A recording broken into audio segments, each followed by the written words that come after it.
When we consider having icons inside the church in place of paintings, the very first question that may arise is, what is the difference between a painting and an icon? In this video, we will try to understand some fundamental differences between paintings and icons. I would like to share these differences in three categories. First, the freedom of expression. A painting could be expressed as per artist's individual freedom. That is, solely through the mind of an artist, a painting could be made. But this use of freedom won't be applicable in icons. An icon is drawn, painted, written through the mind of the church.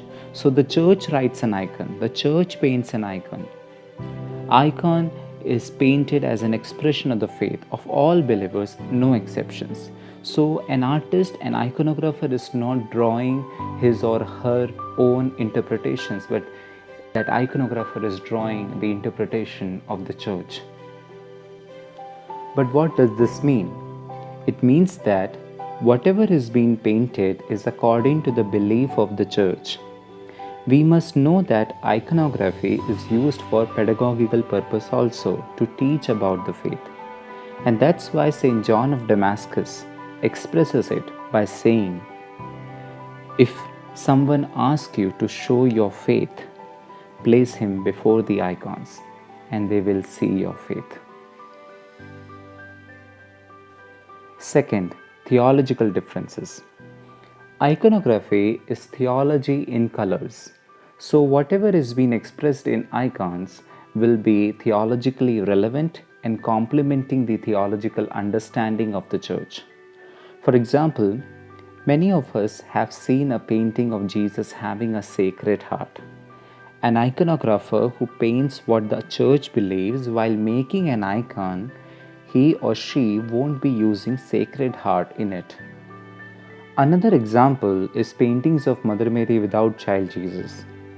In iconography, whenever we paint Theotokos, I mean the sole icon which we keep on the right side of the altar, we never depict Mary without Child Jesus, because she is the Theotokos, meaning God-bearer. So the God-bearer can't be expressed without God. Third, liturgical.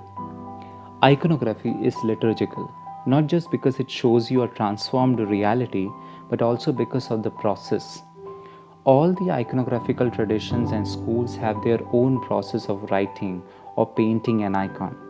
So it's very diverse, and each element of this process carries a meaning in it from the very beginning till the conclusion. Think about it. How the whole church, along with the priest, participates and celebrates Holy Liturgy, Holy Kurbana, together following an order, a kramam within a liturgy.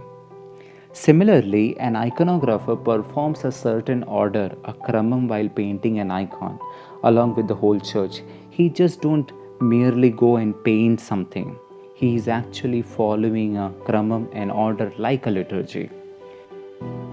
This process might differ according to the traditions in different places, in different churches, but carries the same meaning.